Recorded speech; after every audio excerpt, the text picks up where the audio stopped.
போஸ் நல்லவன் இல்ல. என்ன செய்யணும்னு நீ எனக்கு ஒரு வழியை காட்டணும். ஹாய் ஃப்ரெண்ட்ஸ், எல்லாருக்கும் வணக்கம். சின்ன மருமகள் சீரியல்ல அடுத்த வாரம் என்ன நடக்க போகுது அப்படின்னாங்க இந்த வீடியோவில் பார்க்க போறோம். சேது நடேசன் கிட்ட பேசிட்டு இருக்காரு. என்ன இந்த நேரத்துல சாமி கும்பிடுற அப்படின்னு நடேசன் கேட்கும்போது சேது வந்துட்டு சொல்றாரு, போஸ் பண்ண வேலையை எப்படி எல்லாத்துக்கு முன்னாடி சொல்றதுன்னு தெரியல அப்படின்னு சொல்லிட்டு இருக்காரு. அப்ப நடேசன் சொல்றாரு, அவனை கூப்பிட்டு 4 அடி அடிச்சா சரியா போயிடும், அவன் வாயாலே உண்மையை ஒத்துக்கும் அப்படின்னு சொல்றாங்க. அப்ப சேது வந்துட்டு இல்ல நம்ம ஆதாரம் இல்லாம எதுவும் சொல்ல முடியாது, அப்புறம் அப்பா சின்னம்மா எல்லாரும் தேவையில்லாத பிரச்சனை பண்ணுவாங்க, அதனால ஆதாரத்தோட தான் ப்ரூவ் பண்ணணும் அப்படின்னு சொல்றாங்க.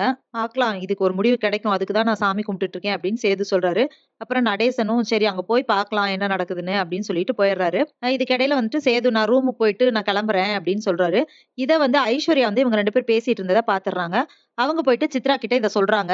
ஆன்ட்டி இப்படி வந்து பேசிட்டு இருந்தாங்க, ஏதோ மருந்து போஸ் கொண்டு வரல, இப்படி வந்து 1 crore ராஜாங்கம் அங்கிள் தராங்க, இந்த விஷயம்லாம் பேசிட்டு இருந்தாங்க. இப்போ வந்துட்டு சேது மாமா வந்து எங்க வெளிய போறேன்னு சொல்லிட்டு இருந்தாரு அப்படின்னு சொல்லி எல்லா விஷயத்தையும் சித்ரா கிட்டயும் ஈஸ்வரி கிட்டயும் சொல்லிடுறாங்க ஐஸ்வர்யா. அப்போ ஈஸ்வரி வந்து இத்தனை பிரச்சனை வருதே அப்படின்னு யோசிக்கிறாங்க. அப்போ சித்ரா என்ன பண்றாங்கன்னா, நீ வந்துட்டு அங்க போ, நான் வரேன் அப்படின்னு சொல்லி ஐஸ்வர்யாவ அனுப்பிச்சு விட்டு அவங்க அம்மா கிட்ட ஒண்ணும் பிரச்சனை இல்ல, நீ வந்து காவியா பிரச்சனையை மட்டும் பாருமா, இந்த சேது பிரச்சனையை நான் பாத்துக்கிறேன் அப்படின்னு சொல்லிட்டு சித்ரா சொல்லிடுறாங்க. அதுக்கப்புறமா ஜூஸ்ல மயக்க மருந்து கலந்து ஐஸ்வர்யா கிட்ட கொடுத்து நீ கொண்டு போய் இத சேது கிட்ட கொடுத்துரு அப்படின்னு சொல்றாங்க. ஏன் நீங்களே கொடுங்களேன் அப்படின்னு சொல்றாங்க. இல்ல பாட்டி கொடுத்தாங்கன்னு சொல்லி கொடு அப்படின்னு சொல்லும்போது, ஏன் நீங்க கொடுத்து ஏன் பாட்டி கொடுத்தாங்கன்னு நான் சொல்லணும் அப்படின்னு சொல்லிட்டு ஐஸ்வர்யா கேக்குறாங்க. அதுக்கு சித்ரா சொல்றாங்க, இல்ல நீ அவர் கூட போய் பேசிட்டு இருப்பேன்னு நினைச்சு சொன்னேன் அப்படின்னு சொல்றாங்க. அப்படியா, ஓகே அப்படின்னு சொல்லிட்டு அந்த ஜூஸை வந்து வாங்கிட்டு போயிடுறாங்க ஐஸ்வர்யா.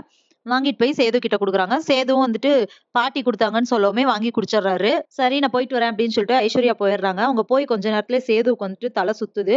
அப்ப பெட்ல உட்காந்துட்டு என்ன எனக்கு ஏன் இப்படி பண்ணுது அப்படின்னு சொல்லிட்டு யோசிச்சுட்டு இருக்காரு. அப்ப சாமியை கும்பிடுறாரு, கடவுளே இந்த பிரச்சனையில இருந்து காப்பாத்து, எப்படியாவது போஸ வந்து தப்பு பண்ணான்னு நான் ப்ரூவ் பண்ணணும். ஆனா என்னால எந்திரிக்கவே முடியலையே, இப்படி தலை சுத்துது, இப்படி இருக்கே, என்ன காப்பாத்து அப்படின்னு சொல்லிட்டு விழுந்துறாரு. அப்படியே பெட்ல விழுந்துறாரு.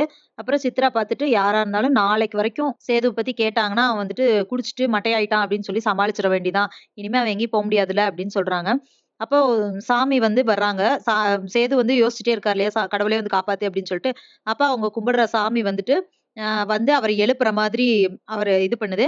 அப்ப அவருமே அந்த ஆழ்ந்த தூக்கத்துல இருக்காரு, மயக்கத்துல இருக்காரு இல்லையா? அப்ப அந்த சாமியோட அருவாள்ல இருக்கிற எலுமிச்சம்பழத்த அப்படியே நெத்தியில வச்சு இது பண்றாங்க. சேது வந்துட்டு அந்த மயக்கத்துல இருந்து எந்திரிச்சுருவாரு. ஏந்திச்சு அந்த அவங்க போயிருந்தாங்க இல்லையா சிறுமலை, அந்த ஊருக்கு போறாரு. அங்க போய் ஏதாவது விசாரிச்சா தெரியும் அப்படின்னு சொல்லிட்டு போறாரு. அங்க போய் எப்படி விசாரிச்சு போஸ் தப்பு பண்ணாரா அப்படின்னு சொல்லிட்டு எப்படி ப்ரூவ் பண்ண போறாரு அப்படிங்கிறத இனி வர்ற வீடியோல ஒண்ணு ஒண்ணா பார்க்கலாம் ஃப்ரெண்ட்ஸ். அது வரைக்கும் வெயிட் பண்ணுங்க. நன்றி, வணக்கம்.